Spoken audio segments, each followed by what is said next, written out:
Warning, this podcast contains violence, sexuality, gore, and other horrible and disturbing things. Listener discretion is advised. Also, the hosts of this venture are ignorant dipshits, so please do not take anything they say as fact. And enjoy the show. Now, are you sitting comfortably? Good. Then we'll begin. Today we had 15 homicides and 63 violent crimes, as if that's the way it's supposed to be. It is our basic human right to be fucked up. A second plane now has crashed into the other tower of the World Trade Center. Putting chemicals in the water that turn the friggin' frogs gay. The defendant shall be incarcerated for the rest of her natural life with no possibility of parole. You are not machines. You are not cattle. You are men. We were somewhere around Barstow, on the edge of the desert, when the drugs began to take hold.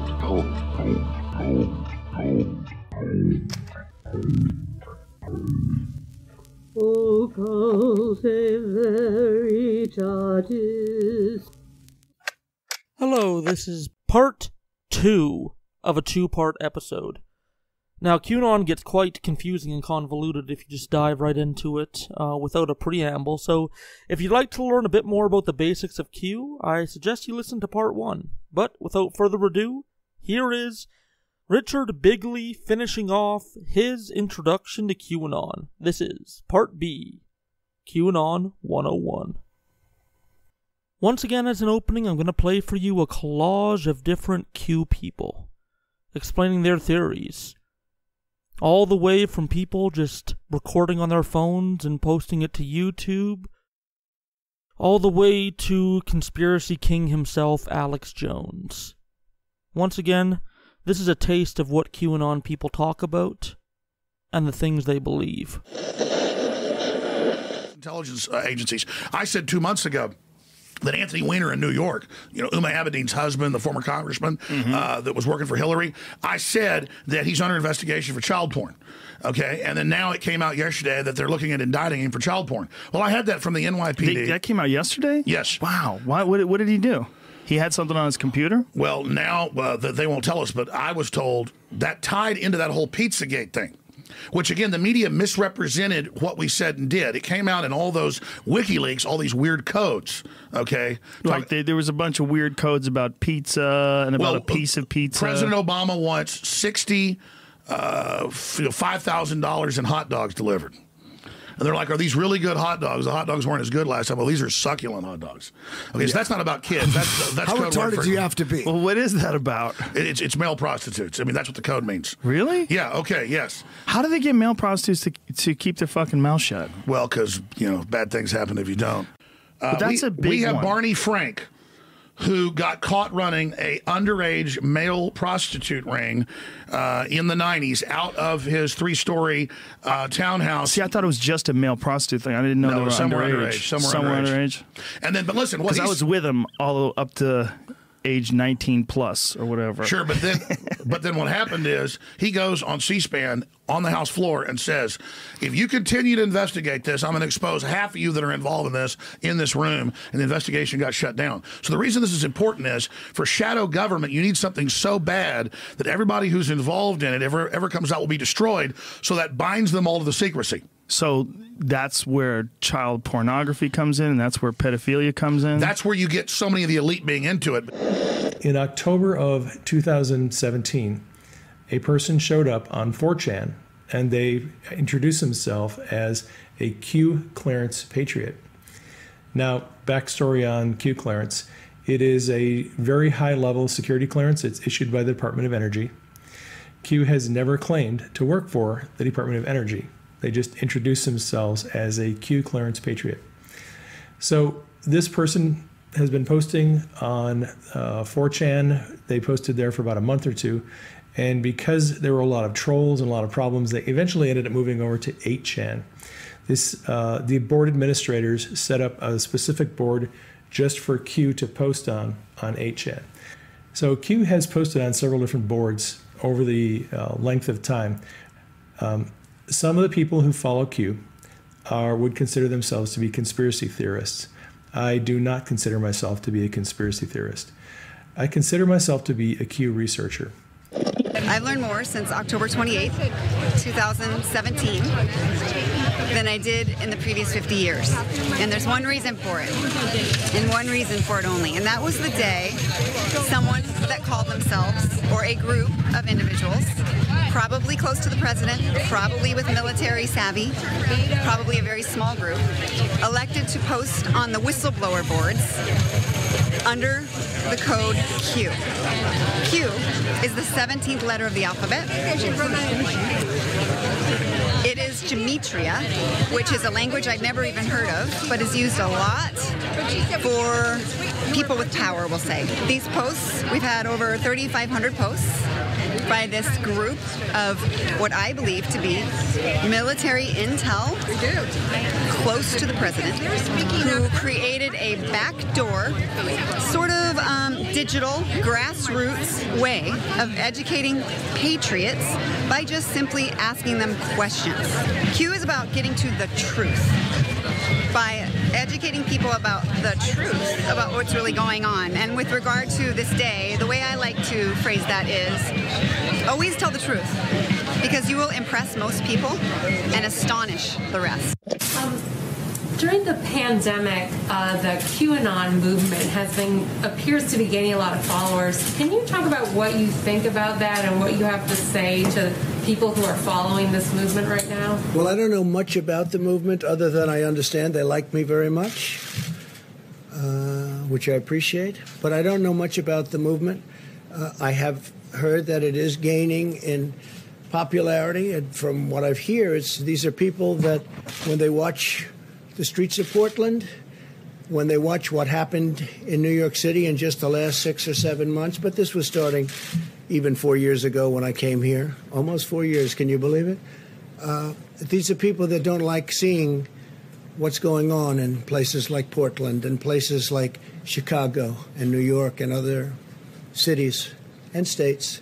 Well, at the crux of the theory is this belief that you are secretly saving the world from this satanic cult of pedophiles and cannibals. Does that sound like something you are behind? Or well, I haven't heard that, but is that supposed to be a bad thing or a good thing? I mean, you know, if I can help save the world from problems, I'm willing to do it. I'm willing to put myself out there.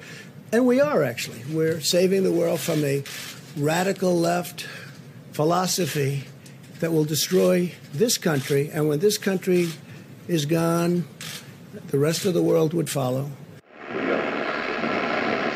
QAnon? Yeah. Yeah. Trust the plan. Yeah. What is it? What is it? What is the plan? What is the plan? It's to save the world from the evils that are out there.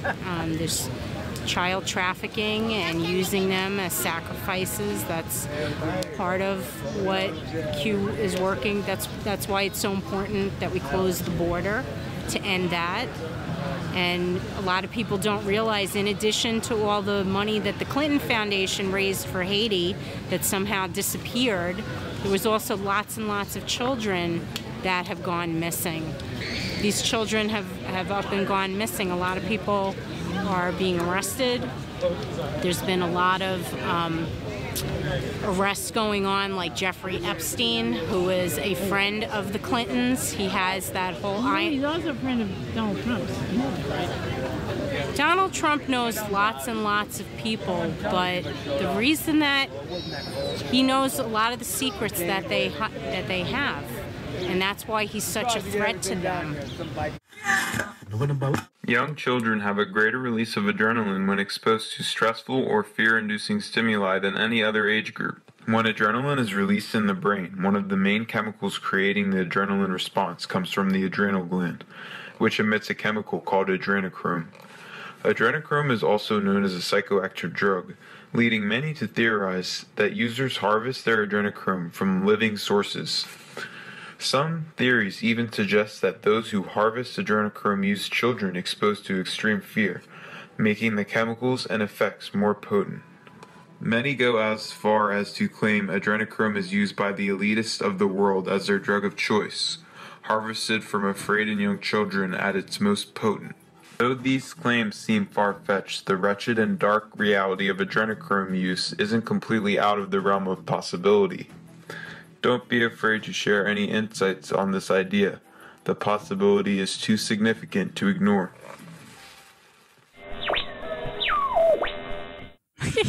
So basically, you can get adrenochrome. You don't actually have to sexually abuse children and harvest their blood in satanic ritual to get it. Like I said, it was the modern day blood libel myth. I guess also this kind of takes place in the 12th century when Christians would make wild claims about Jewish people killing Christian children and using their blood in rituals.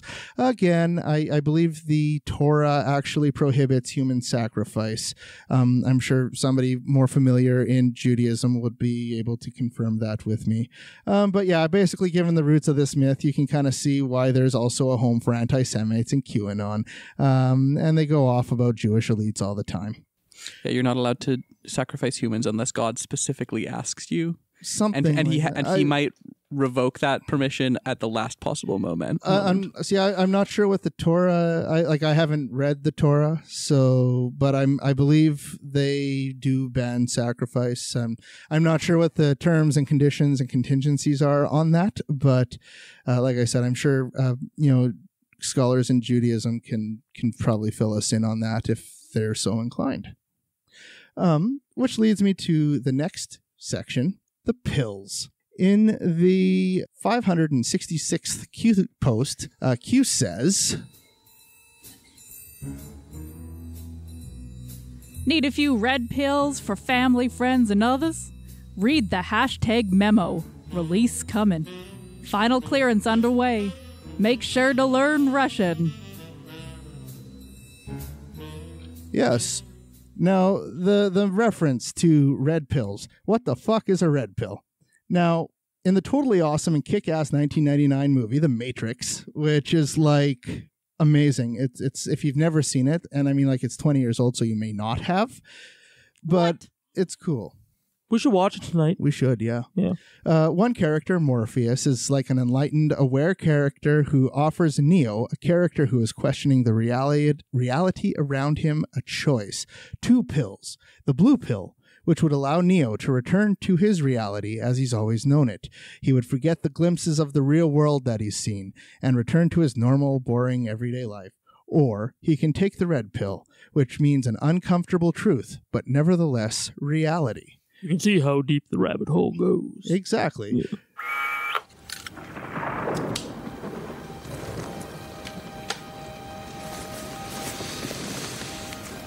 This is your last chance. After this, there is no turning back. You take the blue pill. The story ends. You wake up in your bed and believe whatever you want to believe. You take the red pill. You stay in Wonderland. And I show you how deep the rabbit hole goes.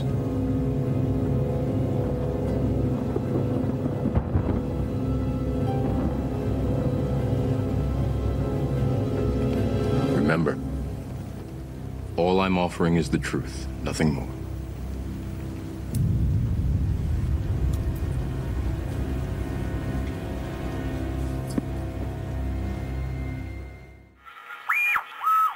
So, QAnon people, after they bite the Q line, become red-pilled.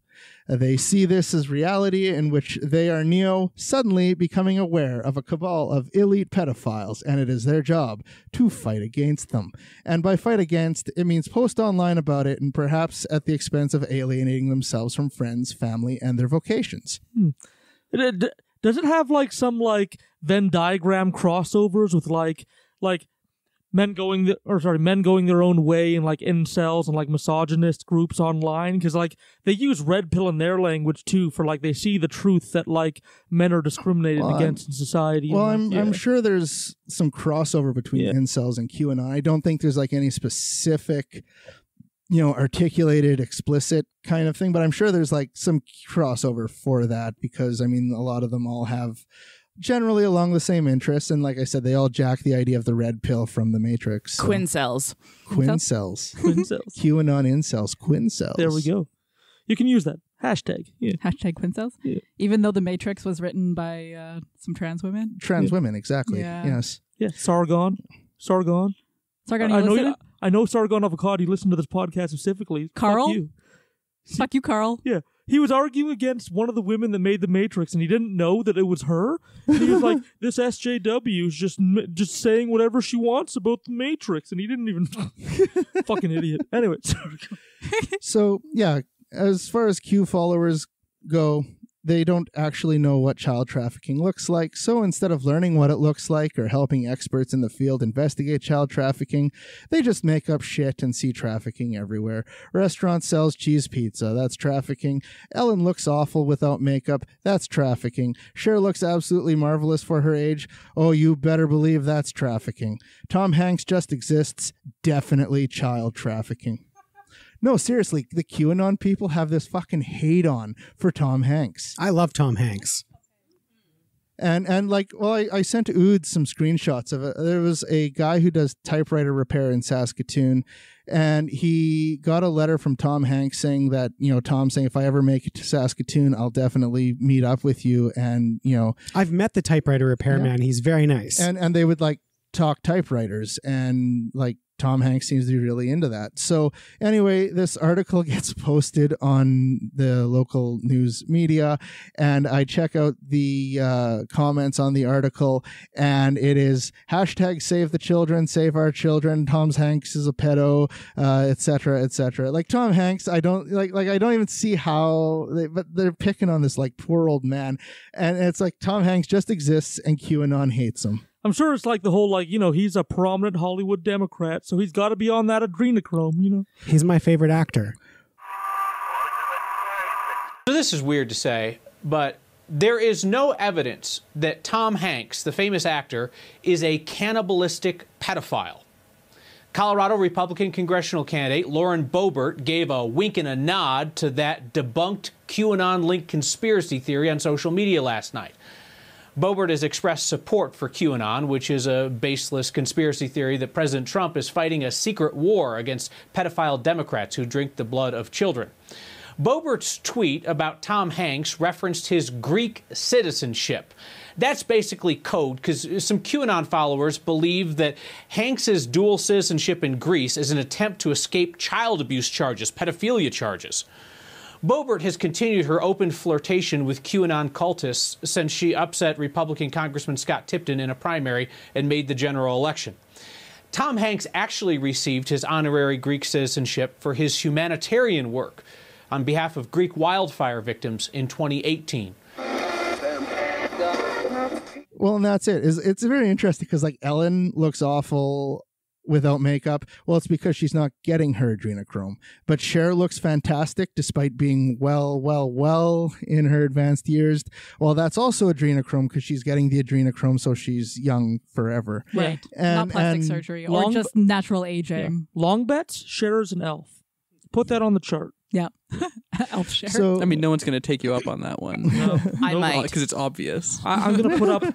2 points about Cher, real quick. She's 74, and her real name, or her born name was Sherilyn Sarkeesian.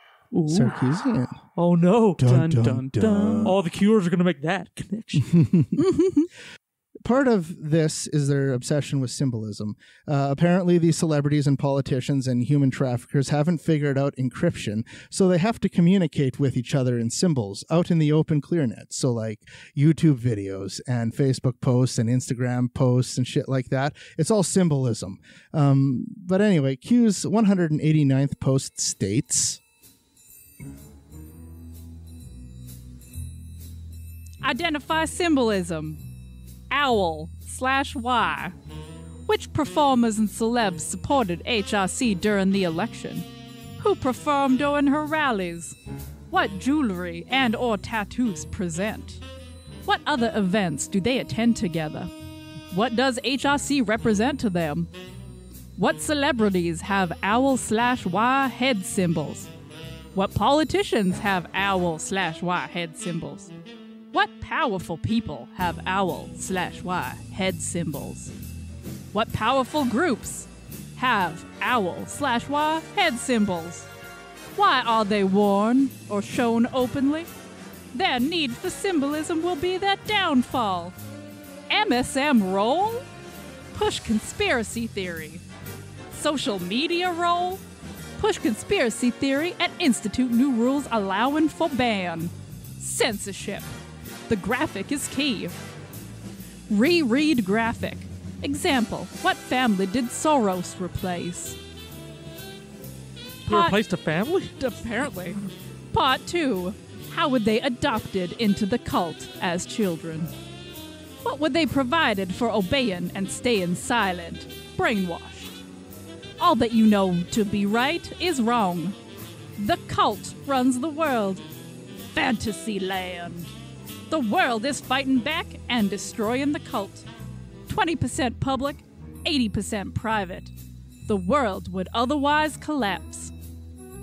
40,000 feet V again, and need to decrease altitude to avoid conspiracy label was necessary. Godfather 3. For God and country. Everything is a symbol. Did he have a stroke?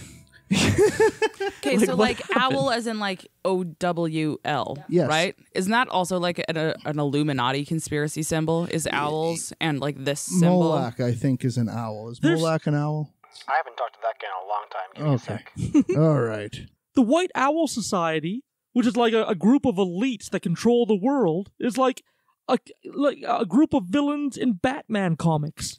Hey, isn't that on the blacklist where they all wear owl masks? I think so. Am I There having are a stroke? several shows I can think of that have secret societies of people in varying animal, with the leader being an owl mask. I think Q might just be Alex Jones, because Alex Jones just talks about movies all the time, too. You're talking Moloch. Moloch's some dude with a ram's head or a cow head. Oh, okay. You're thinking Stolas. He's much cooler than that. Stolas is the owl. Stolas doesn't do any kind of human trafficking shit. He tells you about, like, stars and Oh, okay. herbs. Well, as far as QAnon's concerned, it's all just symbols. And so, like I said, they see symbols everywhere. You know, he thinks that symbols are going to be what takes down this elite ring of Hollywood pedophiles. On this program, I want to talk about how President Donald Trump is proving that he is QAnon through his hand signs. And we shouldn't be surprised, because Isaiah, in his chapter 45, verse number 1, he writes, "Thus says the Lord to my anointed, Cyrus/Trump, whose right hand I have taken hold of." And if you've watched any of Donald Trump's speeches, he very often gives the OK sign, which stands for 666, followed by the 555 hand sign, which symbolizes Mary's rosary. And I know when he and Melania got married, she carried a rosary with her at that same church. So don't be surprised if Donald Trump announces that he is converting to Catholicism this next year. But now I want to talk about the hand sign, which he has given to indicate that he is indeed QAnon. And personally, I think he could come right out and say it. He doesn't want to, because QAnon is giving prophecy. And prophecy is always doom and gloom. It's always a warning to people of what could happen. And when he takes down the deep state, there could be bloodshed. And that is what he is warning us about. QAnon people also love numerology, particularly the number 17, which if you assign numbers to the alphabet, so like A is 1, B is 2, C is 3, Q is the 17th letter. And so basically, it's basically a sign of Q, or a message from Q, or for Q, or from or to the pedophile cabal. There's 17. Those are all sorts of things. Yeah, so there's 17 flags behind Trump during a speech. He's signaling to QAnon that he's sending that signal out to them. Oh, right. Yeah. So going back to my Ellen during quarantine, Q mythology, like I said, was she was under house arrest for like alleged abuse of children. But she's like passing time, trying to demand people's attention because she's a celebrity who's on lockdown because of fucking pandemic. And which she looks kind of rough, which I mean, because you don't have makeup. You don't have a makeup crew, you don't have a light crew, you're just sitting at home, making videos with your cell phone for YouTube. Like that's That's really what it is. But, you know, like you do, you know, celebrities, they're just drama geeks and they always want attention, and that's just how they are. And so she's doing this like goofy little card trick. All right, so I guess I'm going to give it a try. So, deck of cards, okay? They're all different. You can see that. I can't see them. I don't know what card is what. So the first card pulled from the deck is a 5 of spades. Second card pulled from her deck of cards is a 6 of heart. And then she flashes another card, which is a 6 of diamonds. So 5 plus 6 plus 6 equals 17. So she's sending a signal to Tom Hanks that Q has got her. Yes, that is what they believe. And okay. now, I mean, it sounds like a very interesting coincidence, except it ignores the other cards that get flashed during this card trick. So there's like a 5 of clubs and an 8 of clubs, which are also shown a couple of times, and I think a king of hearts also appears. But if you ignore those ones, the 5 and the 6 and the 6 equal 17. Totally. That's kind of a thing. Ellen, I don't know if you know this, Ellen, but Tom Hanks has only played action heroes in movies, so he can't like spy thriller into your house to save you from Q. But it's neat because like these guys will, or I guess QAnon followers will take any sort of reality or current event and work it into their like mythology. Like the number 23. 23? Right, where he's the movie where he's like, and then if you just subtract 5 and then maybe times it by 2 plus another 2, what do you get? Yeah. It's just arbitrary math to get to 23. I mean, 17 is pretty definitive though. Like, do calendars even go that high? I mean, you barely ever see it. You know, I told the story the other day. I was probably in Washington in my entire life 17 times. True, 17 times. I don't think I ever stayed overnight. You know what I'm getting at, right? And we have a great cabinet now, a couple of little changes, but we have a great cabinet. We have some Mike Pompeo, our Secretary of State. So many great people. And we're really getting it. We have just incredible people. But I made some choices that I wouldn't have made.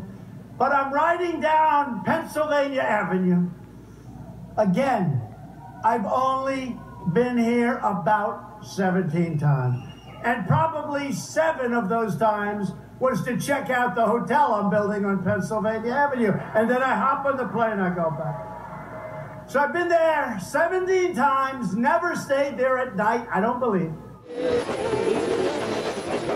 Well, it's interesting because like you know, the pandemic, Q didn't predict the pandemic, but they totally fit the pandemic into the whole plot of the QAnon mythology, and as like this deliberate thing that Trump had done to put everybody in lockdown so that he could go after these traffickers without disrupting, you know, people's lives, despite disrupting people's lives by putting them in lockdown during a pandemic, and then while simultaneously telling everyone it was a Democrat hoax. And yeah, so like it doesn't make sense, but it makes sense to them, I guess. Now, of course, spinning and making sense of Q's posts and understanding why things didn't happen when they said they would, or as you know, as they were supposed to unfold, takes a lot of work. So there's a lot of research hours involved in trying to decode and interpret Q. Enter the bakers. A baker is someone who dives deep into Q posts to extract the meanings from these Q posts. Information provided by Q is referred to as crumbs. Now, Q doesn't tell you everything you need to know in a clear, definitive way. Q leaves little crumbs of information. Now, the bakers take the crumbs and bake it into something that's clear and understandable by the majority of Q followers. I hate this. This final product is called bread or dough, and in exchange for their efforts, bakers are gifted gifts by the rest of the Q followers, typically pornography. So, you know, somebody comes up with a Q post, posts their interpretation as a baker, and people say, oh, it all makes sense now. Here's a picture of some tits, or here's some stray image I found on the internet, and here's your reward for doing this Porn work. is so hard to find on the internet Oh, nowadays. yeah, It's exactly. definitely, that's a really good reward. Who wants to bake crumbs? Doesn't that make like grosser toast crumbs? Yes, exactly. First up, they need to clean up their fucking metaphor. Crumbs come from things that are already baked, and you're going to bake it again, and when you bake it again, it's called dough. no. What are you doing? Yeah, it doesn't even make sense. Like they're metaphors and they're like labels that don't even make sense. Like Wait, you don't bake crumbs. Does this mean that let's get this bread meme is something QAnon related? Because let's get this bread. That sounds like a half-baked theory. I was gonna say I've been thinking about getting into creative writing, and I was really getting on board with like I could be a baker. And then you said they get paid in porn, and my entire interest level was like, oh, I was expecting money. Yeah. Well, the other interesting part is they've created to help them understand why things don't happen when, if Q says Hillary is going to be arrested next Tuesday, and then like next Friday comes by and she's still not fucking arrested, there's nothing going on. Well, that's because there's the Q clock. The inner circle of the clock indicates the minutes contained in the hour. Many ciphers can be used with these time deltas. Many researchers use them to compare tweets to Q posts, as well as to news events. However, for this particular theory, we will be using them in a more simple way. As you go around the clock, you will notice that each time delta has a corresponding set of dates in a line that go into the future. They can be commonly called delta date sets, as they will all fall on the same second mark on the clock. As Q posts, there will be colored bubbles indicating that day on the clock. For example, in this post, Q has indicated when to start the clock, December 7, 2017. As you can see, Q had posted beforehand, and there are markers on those dates to consider. However, Q did say to start it at this specific day. Post-start date bubbles prior to this date have been indicated in gray. After the clock starts, they are indicated in light blue. Q has indicated to follow the markers. They may have something to do with what is going on at the time, or they may have to do with something that will happen in the future. That is why we have come up with a way to show when these markers are mentioned in the posts, a legend of timestamps, each with their own color. These will be rings around the date in which the marker was mentioned by Q. You can verify these by going to qanon.pub. Simply enter in the marker keyword you wish to find. For example, clock, marker, TikTok, etc., and it will produce the posts that include that marker. Of course, we have already done that for study here. This clock will have all of these up to date on the clock itself. Time markers are permanent on this clock.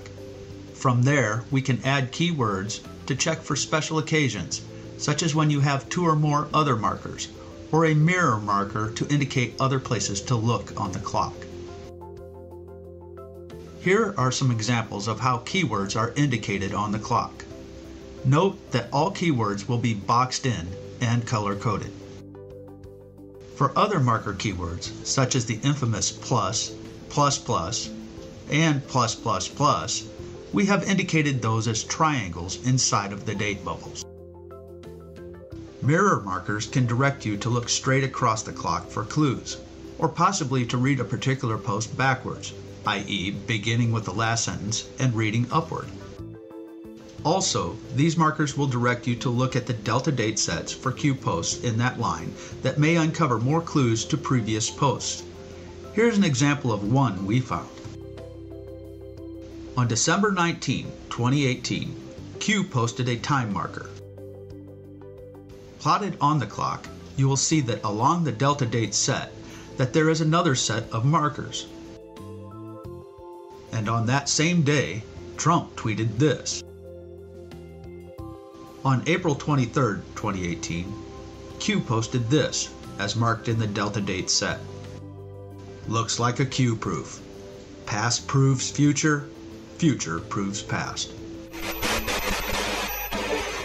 Oh no, I hate this even more. Is it just the word clock, but the C is a Q? So Oh my it's actually god, the that would be clock? so better, but they are not that they're not that astute. They're like, no, it's Q and then the word clock as like one word, the Q clock. But clock with a Q instead of a C would have been a much cooler been way for them to cooler. use. Yeah, and you can make a Q look like a clock by adding another hand on the inside. Exactly. Dude, guys, I could be such a great PR. red pillar. Yes. Yes.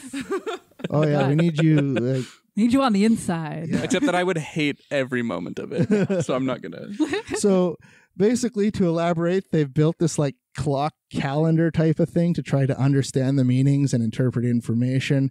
But it takes it to a whole new level. So it's like this 12-hour clock, and around it is a series of dates and times, and you just kind of draw a line across from one date to another section of the clock, and it intersects with another clock, it intersects with the date of a Q post, and you end up like looking at a Trump tweet from like November 16th bragging about a Senate victory, and you draw a line across the clock to the number 14, and then there was a Q drop on the 13th of November at 12:14 saying, the 53-47, so like Q predicted this Senate victory, and it basically becomes like this bizarre convoluted mess of lines and like tweet screenshots to try to make sense of something that like is clearly not connected. That sounds like trying to so much force it. work. I want to point out, the one that I've just put up on our screen so all of us can see it, also has the Kekistan logo on it. Yep, it does. Oh, great.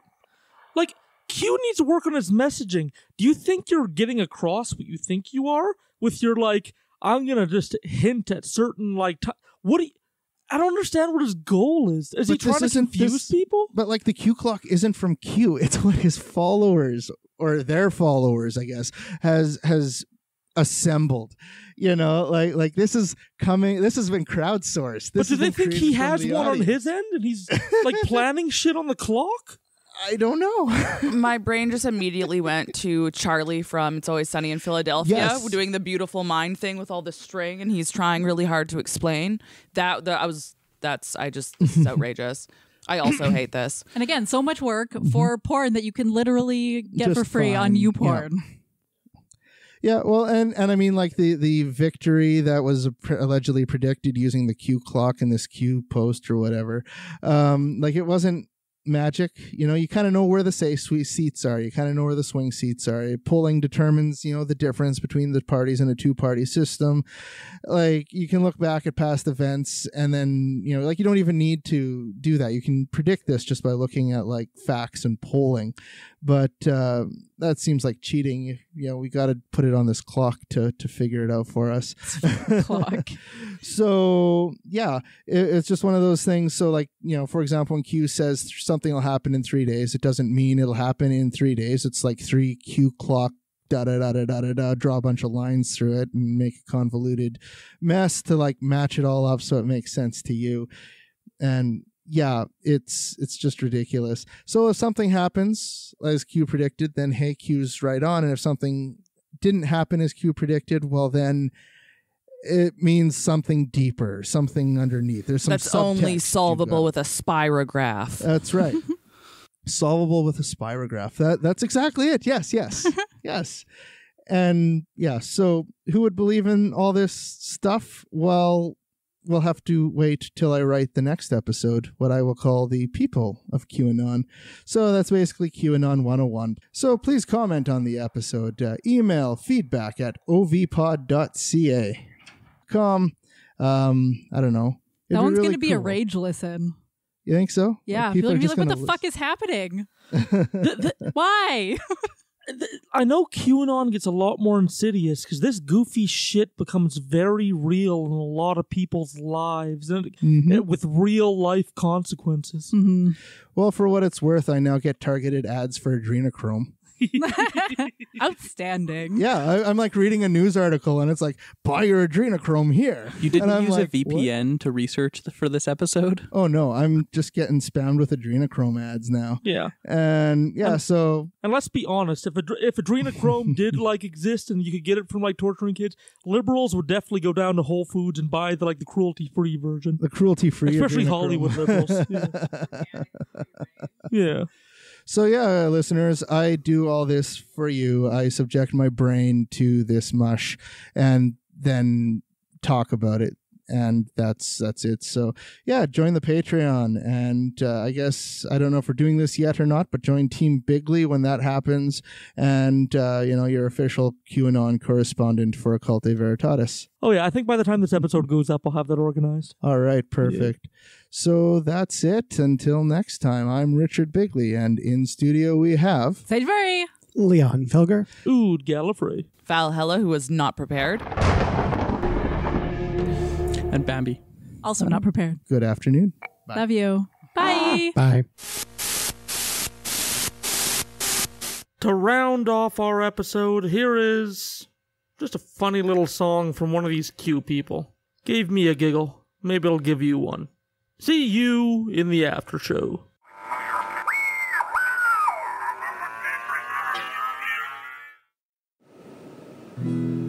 Where we go on, we go on. Yeah, we're gonna fight this fight. We're gonna take down that cabal. We got a dream and a destiny. Oh, be brave, be heard, be the Q Army. Yes, together we stand, divided we fall. We're not black or brown, we're not young or old. Patriots, you've got to know, when it comes to Americans, we're all for one and one for all. Where we go on, we go on. Yeah, we're gonna fight this fight. We're gonna take down that cabal. We got a dream and a destiny. Yes, be brave, be heard, be the Q Army. Be the Q Army. Yes, we're all enjoying the show, 'cause it's Dr. Light. More than we got more than we could ever know. And those who are the loudest, they got the most to fear. And if you're in a kill box, you best get out of there. Where we go on, we go on. Yeah, we're gonna fight this fight. We're gonna take down that cabal, 'cause we got a dream, a destiny. Yes, be brave, be heard, be the Q Army. Be the Q Army. Oh, be strong in the armor of the Lord. Be faithful, faithful to his call. Oh, we take courage, courage in your word. Where we go on, we go on.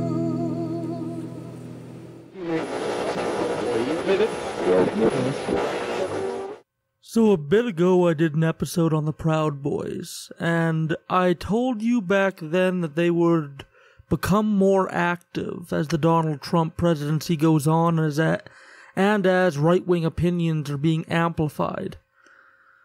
And it's happened. With the death of George Floyd and Black Lives Matter protests coming to the forefront of American and the world's attention, the Proud Boys have reacted in turn. Here's a clip of Proud Boy Tiny Tosi explaining why he feels the need to confront protesters in violent and intimidating ways, irregardless of their right to protest. What's up, everybody? My name is Tiny. I'm out here with all these pages. We're taking stand for America. It's been over 80 days that this anarchy has happened in Portland. And the elected officials in Portland are putting their political views first and before the safety of the people. The people that elected you and put you in office should come first.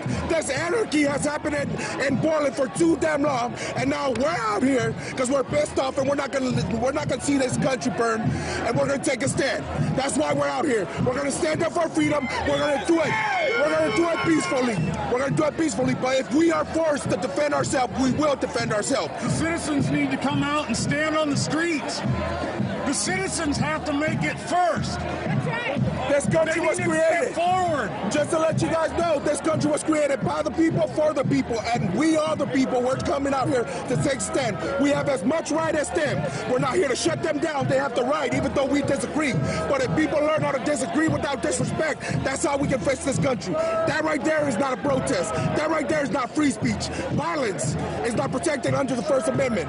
It is self-defense. The Second Amendment that we will stand on, and the First Amendment, we will protect freedom in America, and we will take a stand always, red, white, and blue all the way.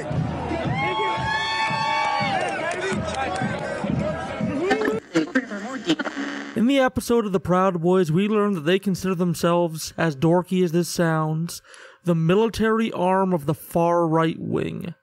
So they believe it's their duty to show up when, quote-unquote, far leftists, violent far leftists, and Antifa show up to destroy America's history. So there's been a trend around America where statues of old Confederates, slave owners, colonists, figures that took part in the oppression of groups of people. There's a trend going around where their statues and monuments are being torn down. And the Proud Boys consider it their duty to show up with guns and try and bait the leftists into fighting them. Because the Proud Boys have two main goals. Number one, they want to get into fights. They want to get into fights because they believe that fighting solves problems, because they believe that they are tougher than any leftists out there, and so that they can get those fights recorded for sizzle reels and right-wing propaganda. The type of stuff that Andy Ngo edits together to try and convince Fox News viewers and QAnon people and anyone else that would believe this, that Antifa are a bunch of violent terrorists. And the second thing they want to do is protect their own political interests. That's why you see them siding with mainstream politicians. That's why you see them siding with the cops. That's why you see them siding with troops showing up in Portland to brutalize protesters. These Proud Boys are really just looking out for themselves, because they know that they're not likely to be victims in a slightly more authoritarian America, but they're just fine with other people being victims. Yeah, listen to the whole Proud Boys episode if you want to, but let this update show that they've been active in Portland, in New York, and anywhere where there's been Black Lives Matter protests. Trying to bait leftists into fighting them, getting into fights, showing up heavily armed, intimidating, working with cops, all the regular stuff. And what's more scary is they combine with another group called the Boogaloo Boys. The group's name is named after a film from the 1980s known as Breaking 2 Electric Boogaloo, and they think that their Electric Boogaloo is starting the Second Civil U.S. War. And the Proud Boys and the members of this Boogaloo Boys are a Venn diagram that's almost a circle. They want to fight leftists, they want to cause violence, and they want to try and stamp out leftists as much as they can. And they're willing to use violence to do so. Yeah, so just when you thought this stupid group of people were starting to go by the wayside, I'm here to tell you that they are more active than ever. So if you go to these protests, there are people that are showing up ready and willing to hurt you for no good reason. So keep safe out there. I'm Oud Gallifrey from Occultae Veritatis. You have a wonderful night.